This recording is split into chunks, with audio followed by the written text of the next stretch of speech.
Di luar 70-an makam Ki Gede dari Indramayu, di komplek makam Gunung Sembung atau Gunung Jati, ada pula makam Ki Gede dari Indramayu yang berada di wilayah lainnya di Cirebon.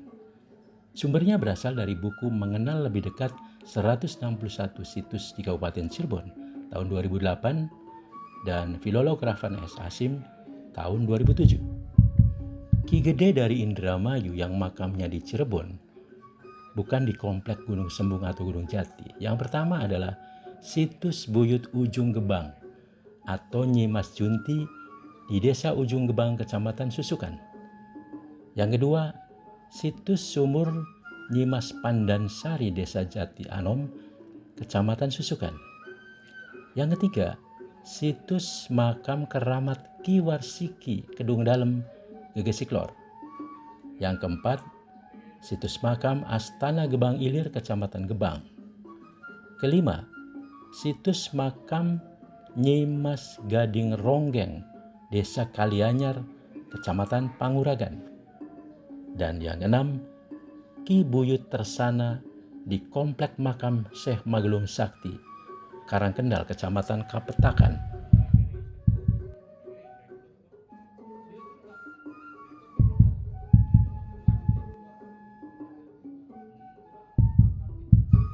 Bagaimana menurut budayawan Cirebon Marsita Adikusuma yang juga warga Desa Ujung Gebang, Kecamatan Susukan, Kabupaten Cirebon?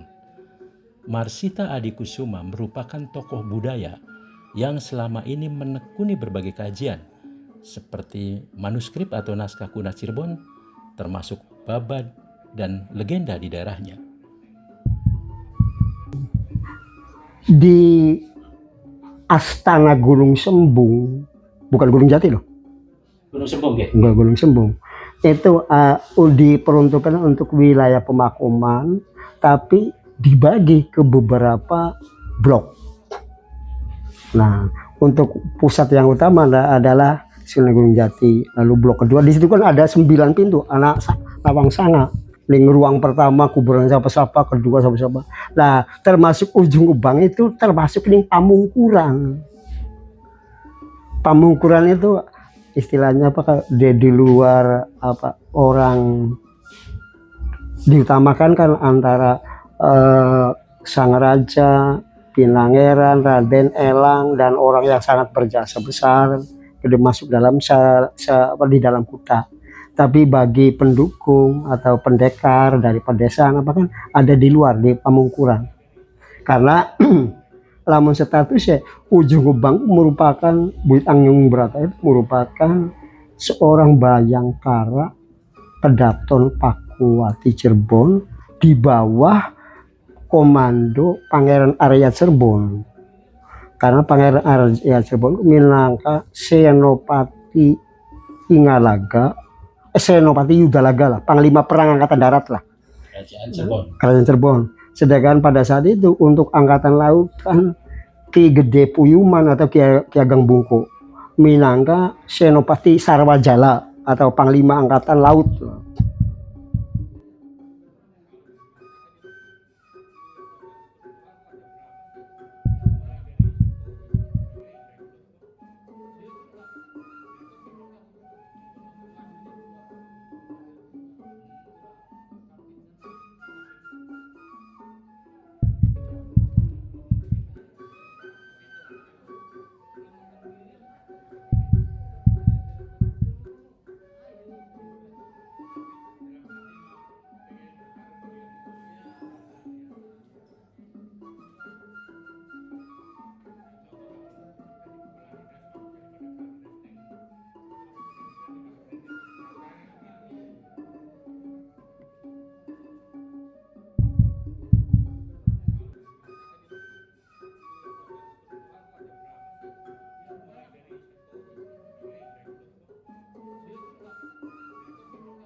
Situs Buyut Ujung Gebang Nyi Mas Junti berbunyi, Nyi Mas Pandansari atau Nyi Mas Junti, wanita cantik dari Junti Indramayu. Pagi hari ia mandi di kedokan atau danau. Lewatlah seorang laksamana dan saudagar Cina bernama Dampu Awang. Meski baru pandangan pertama, Dampu Awang jatuh hati, tapi Nyimas Junti menolak. Ia lari meninggalkan Gedokan. Desa itu di kemudian hari dinamakan Desa Junti Gedokan.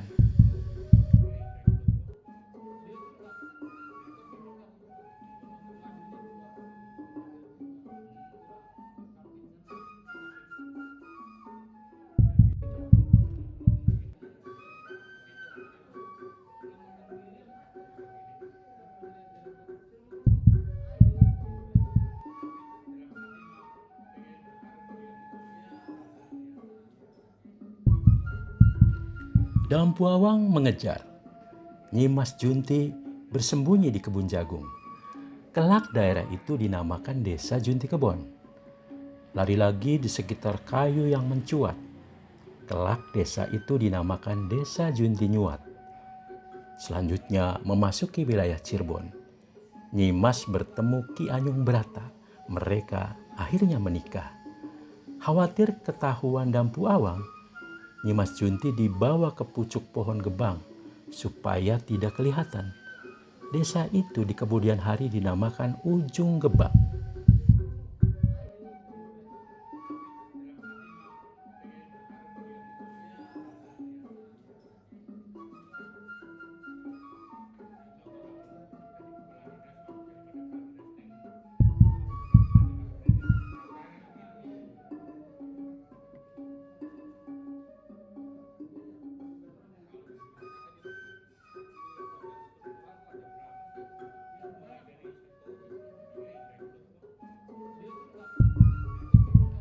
Nyimas Junti wafat dan dikebumikan di Ujung Gebang.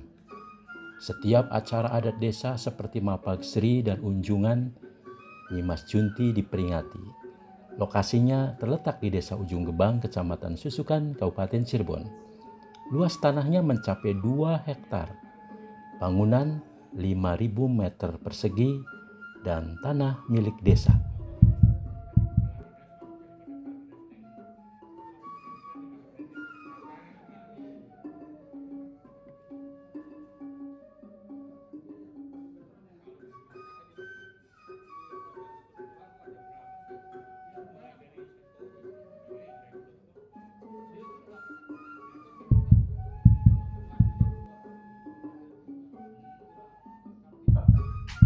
Jadi hubungannya konon pada zaman dahulu kala di Junti Kebon, yang nama Junti Kebon itu ada seorang tokoh orang Junti yang punya kebun jagung.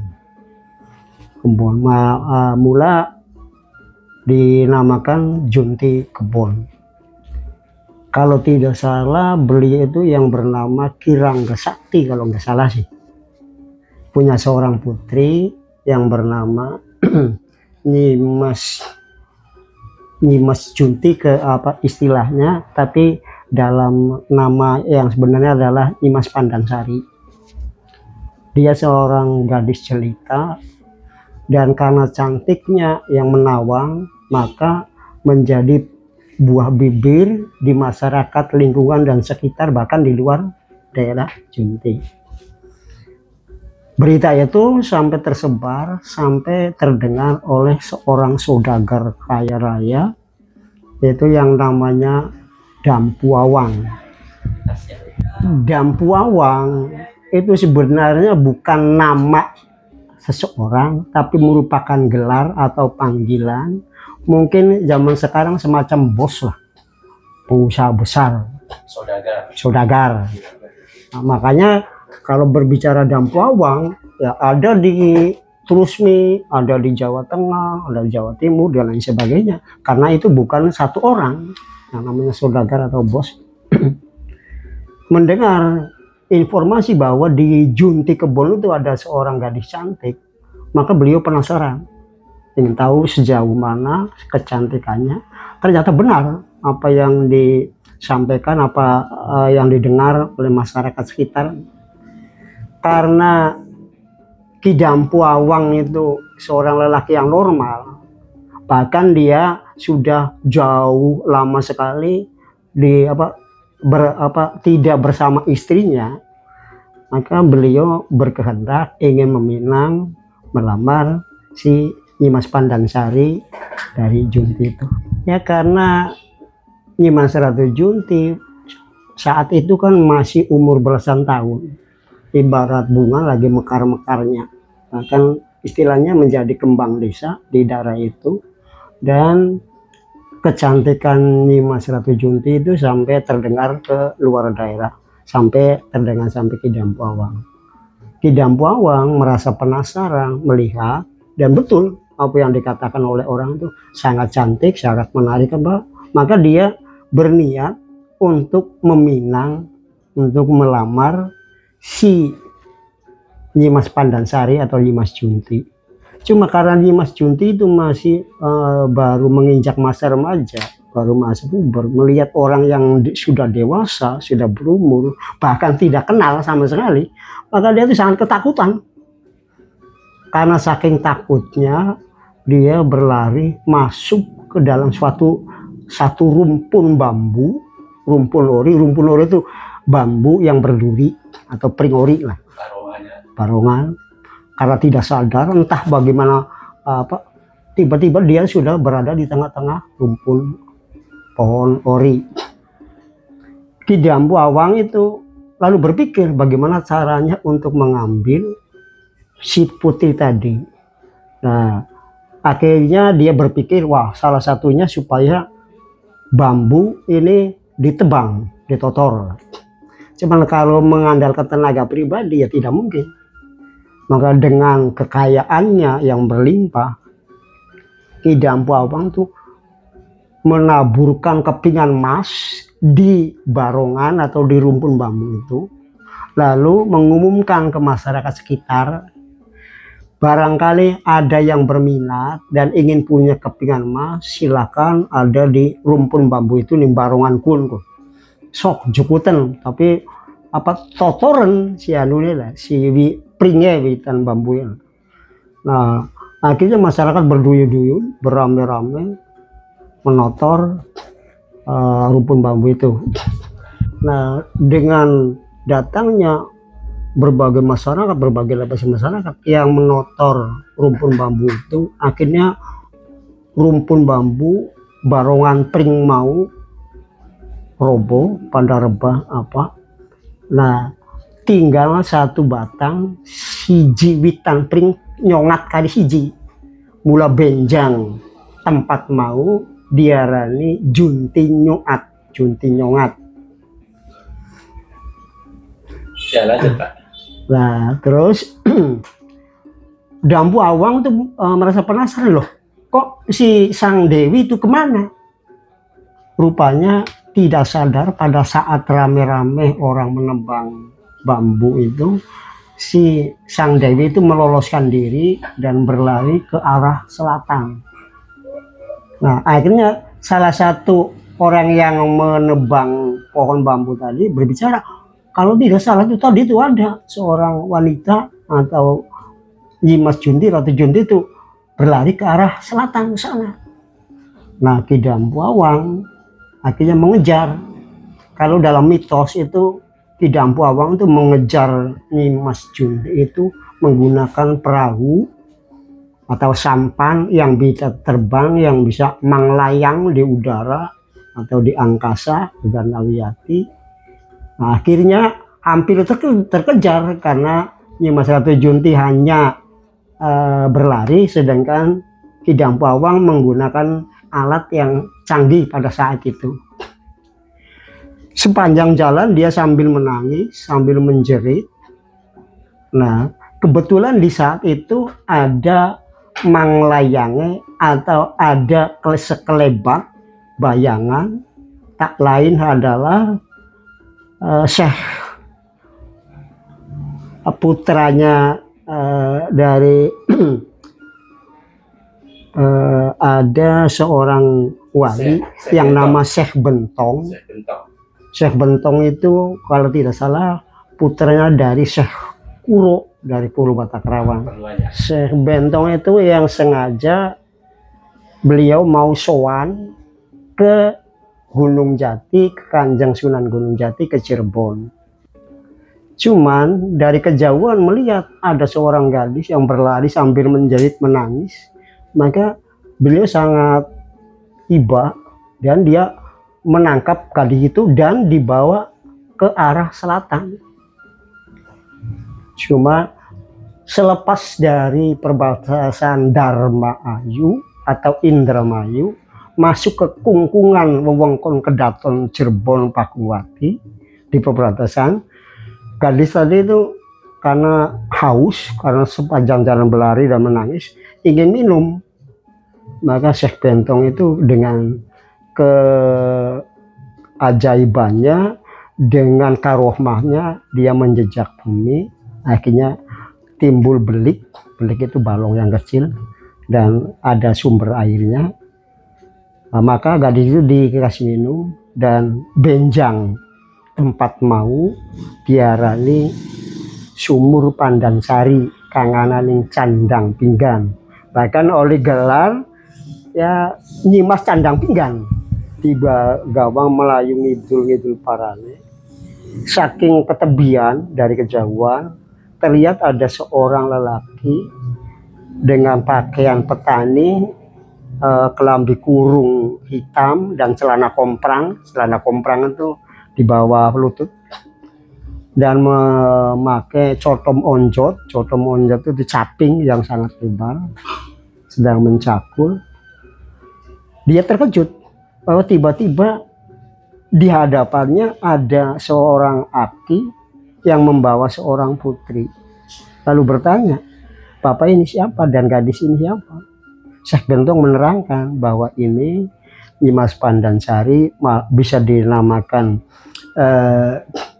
Nyimas Ratu Junti atau Nyimas Candang Pinggan. Di DWK lagi dikejar nih seorang saudagar karena nama Gidampuawang, karena banget tersenannya, karena sangat mencintai. Nah, maksudnya gimana? Kita percaya ning Andika ning sampean.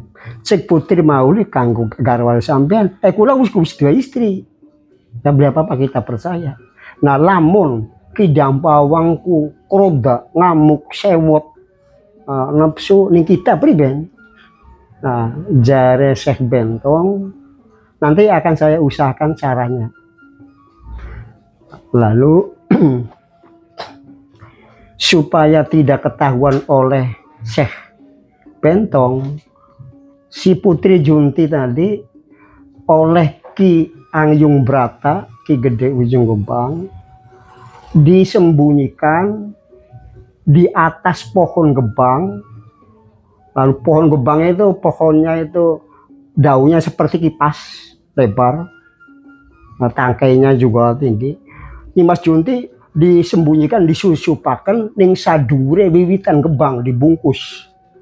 Mula benjang pedukuhan iki diarani ujung gebang.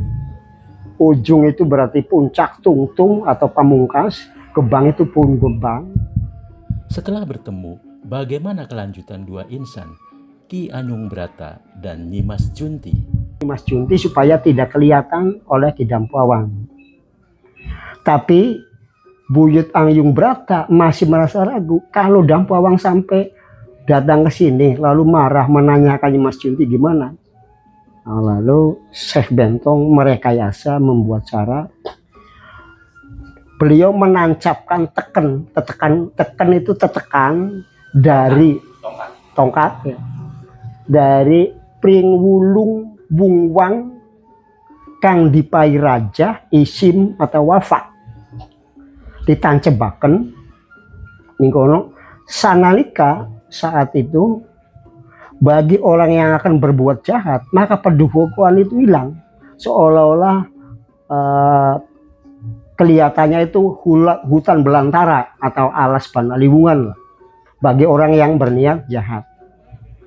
Dan tempat tadi pada saat Syekh Bentong menancapkan teken atau tongkat itu dinamakan wali surat. Wali itu Syekh Bentong seorang wali dan menancapkan tongkat atau tetekan dari pring wulung wung wang yang dipai raja isi mata wafak dengan karomahnya. Seketika bagi orang yang mau berniat jahat, maka pedukan ujung gebang itu kelihatannya seperti hutan belantara ya. Dan akhirnya karena merasa dititipi dan dipercaya oleh Syekh Bentong adalah seorang wali, maka dengan kesadaran diri Buyut Angyung Brata menikahinya, menjadikan istri muda. Nah, cuma berkaitan dengan riwayat Sawasi Berkat tadi, untuk tanpa jiwa, untuk nafkahi atau memberikan ekonomi, Buyut Junti itu dikasih tanah yang jumlahnya sekitar 400 bata. Sedangkan istri sepuh, istri tua, Nyimas Kejaksaan itu cuma 200 bata. Akhirnya istri tua tuh mengeluh. Dengan secara tidak sadar beliau ngelendeng itu berucap sendiri, ya kan bong nom rabi nom bong ayu sawai gede payak wamba patang alis bata hari kita rabi tua sim babak yasa babak sengka melu barang totoralas bong 200 bata. Gelendengane si Mas Kejaksaan terdengar oleh Buyut Angyung Brata. Buyut Angyung Brata seorang laki merasa tersinggung. Akhirnya beliau tuh menghindari pertengkaran. Beliau manekung semedi wirid atau muja semedi di Kipenggung, manggung Kipenggung di situ yang ada situs yang ada kebobulenya tuh. Nah, setelah dengan heningnya panjenenganipun Buyut Angyung Brata nang ning nung neng ning nung neng ragane ngeningaken ciptane nunggalaken karsane memuja Kang Maha Kuasa, memuji Yang Maha Suci supaya panyuwune diijabah sambil memanjar kitiran, manjar kitiran lah. Nah, bakal kena angin kitiran ku icik seguk zaman bengen lah. Maka spontan sawah yang tadi dipanen si Berkat itu di belakangnya timbul lagi padi lagi dan seterusnya. Akhirnya baru sadar Buyut sepuh rabi tua Buyut Mas Kejaksaan, oh berarti wong lanang luwih wijaksana. Senajan kita kok setitik amap sawah tapi luwih barokah, luwih berkat. Biaran tanah atau sawisi berkat. Cuma mau ikalah dua rewang dua kurung wong Gunung Sari lah kagak dibakar akhirnya dari Bong Genteng. Nah, gitu. Jadi tadi yang dibicarakan bahwa yang sepuh itu mendapatkan 200 bata atau sekitar 2.800 meter persegi kurang lebihnya. Sedangkan yang muda 400 bata atau sekitar 5.600-an lah.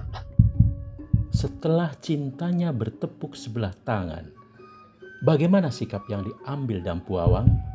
Nah, setelah itu si Dampu Awang mengejar karena kelihatannya dari kejauhan kelihatan pedukuhan atau padesuan atau padepokan. Tapi begitu datang kok jadi hutan belantara. Karena penasaran dia tuh mengejar sampai ke arah barat daya. Bolak-balik sampai 10 kali 10 balen. Akhirnya sadar karena merasa lelah mopo ambruk. Ambruk itu dia tuh terjatuh di samping parit, sampai bolak-balik karena jauh dari Junti sampai ke sini dan bolak-balik 10 kali dari arah si Berkat sampai tekan sana sampai situ. Akhirnya benjang atau kelak, tempat itu dinamakan Kalen 10. Kalen itu sebuah parit, 10 itu Dampu Awang mengejar atau mencari jejak Dimas Pandansari dari ujung timur laut sampai ke barat laut itu 10 kali. Nah, setelah itu lalu datang secara tiba-tiba ada bayangan, bahkan ada wujud seorang kakek-aki mengatakan, "Nak atau Cong, Dampu Awang jodoh nira kudu bocah kiwin." Sira pengen dua keluarga, jodoh nira analing terus mi. Kan. Maka dengan kesadaran pribadi, si Dampu Awang itu meninggalkan wilayah ini dan menuju terus mi ke sana. Dan kelak mendapatkan istri di sana. Itu sekilas. Situs sumur Nyimas Pandansari berbunyi, Syekh Bentong membawa lari Nyimas Pandansari guna menyelamatkan dari kejaran Dampu Awang. Tiba di perbatasan wilayah Cirebon, karena haus, Nyimas Pandansari atau Nyimas Junti meminta berhenti mencari air minum. Melihat ada belik dan airnya, Nyimas meminum air itu. Dan kemudian belik itu diberi nama Sumur Pandansari. Sampai sekarang sumur itu masih ada dan sumbernya tidak pernah habis walaupun musim kemarau, dan banyak dikunjungi masyarakat dari daerah setempat maupun luar daerah, apalagi pada malam Jumat.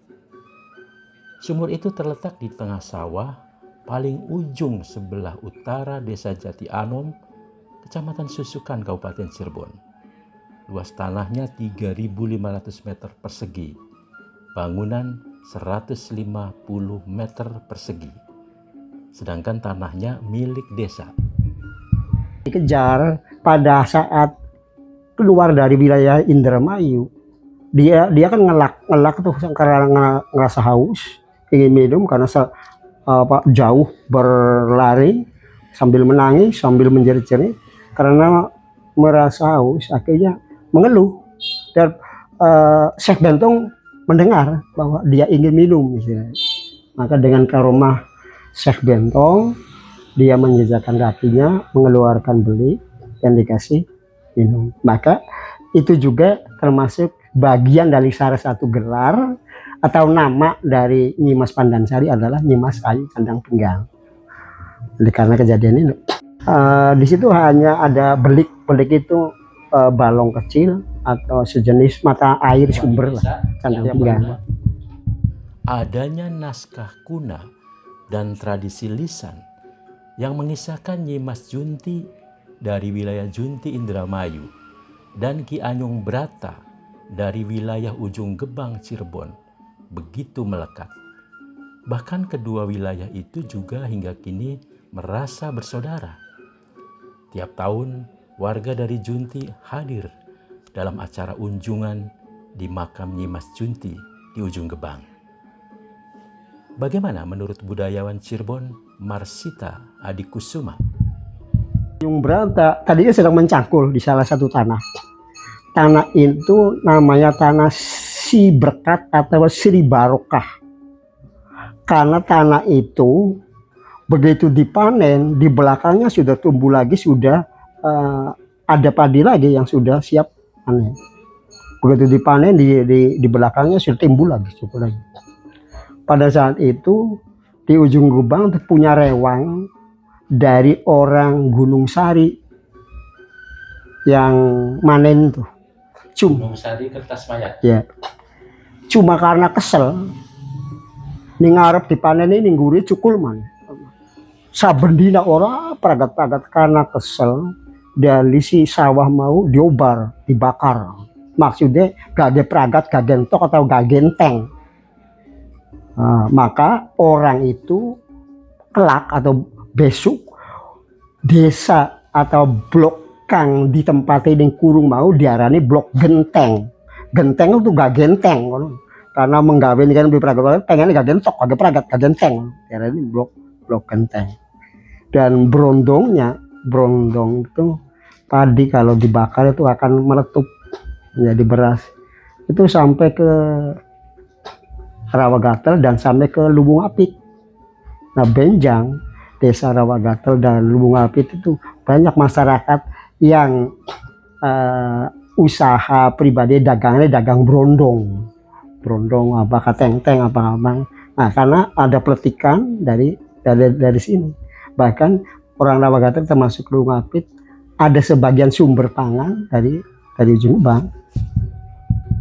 Hingga kini tanah yang berasal dari leluhur tersebut, yakni dari Ki Anyung Brata beserta Nyimas Kejaksan dan Nyimas Junti, ternyata masih ada. Bagaimana kegunaan tanah tersebut? Tanah, karena itu merupakan tanah yang dikeramatkan oleh masyarakat Ujung Gebang, maka dianggapnya itu tanah keramat dan termasuk tanah adat. Yang si berkat itu merupakan bengkok atau hak garap bagi juru kunci yang mengurusi pecanden atau kebuyutan. Adapun yang Banyu Kuning, sebagian itu untuk si juru kunci. Kalau misal dijual, misal laku 2 ton, maka 1 ton itu hak juru kunci. Tapi yang 1 ton lagi itu untuk upacara adat. Seperti kalau ada kerusakan, membangun kuta dan lain sebagainya, termasuk ada di Ujung Gebang masih lengkap. Ada bubur sura, ada ngapem, ada maleman, ada sebas tanah terusbi dan lain sebagainya. Maka itu ada kas dari sawah Banyu Kuning. Maksudnya kas juru kunci, karena zaman dulu tuh sehabis panen tuh masyarakat Ujung Gebang beserta pemerintah desa, kunci utamanya sowan, seba, keterusmi dan Gunung Jati, sambil labonan sih sedekah hasil sawah, misalnya sebagian zakatnya di mana. Karena tanah itu yang dianggap keramat, bahkan itu merupakan simbol kemakmuran masyarakat Ujung Gebang dengan adanya tanah si berkat yang tidak habis-habisnya, maka tanah itu dikeramatkan oleh masyarakat Ujung Gebang. Dan kalau mau mengolah tanah, contoh sedekah bumi, maka itu harus ada sesaji seperti tumpeng, bekakak ayam, rum barang, termasuk oncom tahu dan lain sebagainya disuguhi ini kono. Begitu juga bak lamun arpan tandur muduana sesaji, karena merupakan penghormatan bagi masyarakat Ujung Gebang kepada Tuhan Yang Maha Belas Asih atau Tuhan Sang Pencipta alam semesta. Atas berkenannya beliau, pernah Ujung Gebang itu tanah itu tidak habis-habis dipanennya. Itu merupakan ungkapan rasa syukur masyarakat, termasuk juru kunci yang punya hak garap. Maka ya ada selamatan, ada sedekah, ada sesaji. Mau arepan mola, arep tandur, arep panen, dan nanti berkaitan dengan mapagsri. Mapagsri juga nanti padinya itu, karena ada pasangan bakal wadon itu sing sawah si berkat, bakal lanang sing bengkoke kubu sing sawah pelumbungan karo petajenan yang dipasangkan. Ya cerita ya ada kalau cerita memang karena ada salah satu leluhur Junti yang makbaronya, makomnya di sini, maka dengan secara tidak langsung merasa ada ikatan emosional masyarakat Junti dan Ujung Gebang. Maka kalau setiap kunjungan di desa Ujung Gebang, masyarakat Junti itu berduyun-duyun. Ya, kalau zaman sekarang itu lebih dari 25 mobil lah. Ini dari 4 Junti. Dari Junti Kebon, Junti Nyoat, Junti Weden, Junti Kedokan, termasuk perangkat desanya, kubunya juga ke sini. Karena ada ikatan emosional dan menyadari bahwa ada salah satu leluhur yang makbaronya dimakamkan di wilayah situs Buyut Ujung Gebang.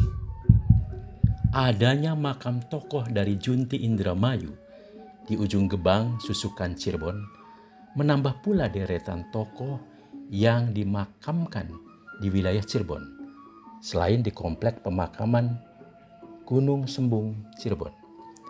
Di situ terdapat sekitar 70 makam tokoh masa lalu dari Indramayu, sebagaimana diinventarisir oleh tim pada tahun 2007 yang terdiri dari Bambang Irianto, Nasruddin, Abdul Gofar, dan Muhammad Mukhtar Jaidin. Berikut ini ditampilkan kembali.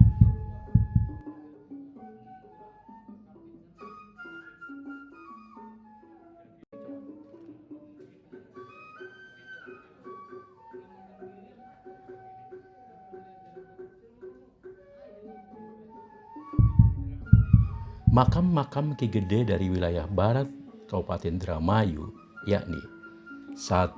Ki Gede Sukra, 2. Ki Gede Sumur Adem, 3. Ki Gede Ujung Gebang, 4. Ki Gede Tegal Taman, 5. Ki Gede Anjatan, 6. Ki Gede Kedung Wungu, 7. Ki Gede Wanguk, 8. Ki Gede Bugis Tua, 9. Ki Gede Bantarwaru, 10. Ki Gede Sukajati, 11. Ki Gede Wanakaya, 12. Ki Gede Pelawangan, 13. Ki Gede Kertanegara, 14. Ki Gede Kertajaya, 15. Ki Gede Kertamulia, 16. Ki Gede Kandang Haur, 17. Ki Gede Kertawinangun, 18. Ki Gede Wirapanjunan, 19. Ki Gede Kroya, dan 20. Ki Gede Kedung Dawa.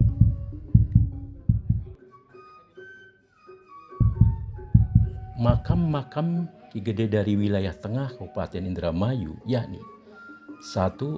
Ki Gede Muntur, 2. Ki Gede Jumbleng, 3. Ki Gede Pegagan, 4. Ki Gede Cikedung, 5. Ki Gede Karangasem, 6. Ki Gede Taman Sari, 7. Ki Gede Telaga Sari, 8. Ki Gede Tugu, 9. Ki Gede Bango II, 10. Ki Gede Tukdana, 11. Ki Gede Sukadana, 12. Ki Gede Gadel, 13. Ki Gede Wanasari, 14. Ki Gede Karanggetas, 15. Ki Gede Ujung Aris, 16. Ki Gede Loh Bener, 17. Ki Gede Kiajaran, 18. Ki Gede Larangan, 19. Ki Gede Arahan, 20. Ki Gede Lamaran Tarung, 21. Ki Gede Babadan, 22. Ki Gede Cantigi, 23. Ki Gede Cangkring, 24. Nyimas Cangkring.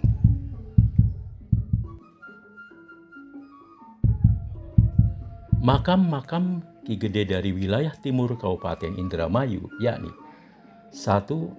Ki Gede Balongan, 2. Ki Gede Sukaurip, 3. Ki Gede Pekandangan, 4. Ki Gede Plumbon, 5. Ki Gede Singaraja, 6. Ki Gede Malang Sumirang, 7. Ki Gede Sukalila, 8. Ki Gede Sudimampir, 9. Ki Gede Tambi, 10. Ki Gede Sleman, 11. Ki Gede Gadingan, 12. Ki Gede Kliwet, 13. Ki Gede Kertasmaya, 14. Ki Gede Jambe, 15. Ki Gede Manguntara, 16. Ki Gede Bondan, 17. Ki Gede Babadan Tenajar, 18. Ki Gede Majakerta, 19. Ki Gede Lombang, 20. Ki Gede Junti, 21. Ki Gede Pondoh, 22. Ki Gede Segeran, 23. Ki Gede Dadap,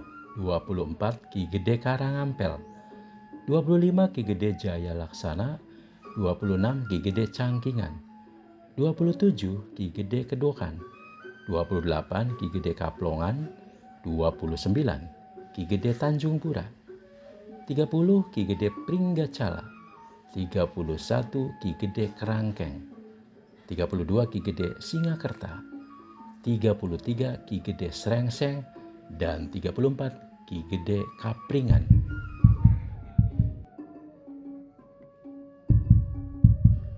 Tiga makam di Komplek Makam Gunung Sembung atau Gunung Jati dengan catatan khusus.